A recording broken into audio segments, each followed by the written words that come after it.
అన్న అరేనా తీసారు తీసాక సైడ్కి ఎవరైనా ఇద్దరు పట్టుకొని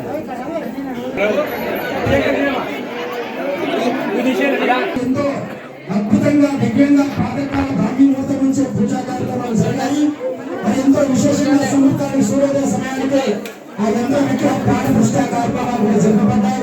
కాబట్టి అమ్మగారి యొక్క దివ్య ఆశీర్వాదంతో నాన్నగారి యొక్క ప్రేరణతో ఎటువంటి యొక్క దివ్యమైన కార్యక్రమం జరుపుకోవడం మన జన్మ పుణ్యదాయకం.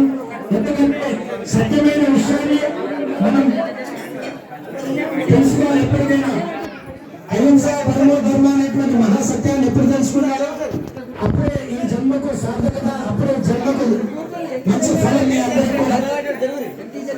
కాబట్టి మాట్లాడినప్పుడు మాట్లాడి దయచేసి నిశ్శబ్దంగా ఉండాలి. ఎక్కడ వాళ్ళు అక్కడే ఉండాలి. మాట్లాడి దయ్యా పెద్దలు మీరు కూడా సార్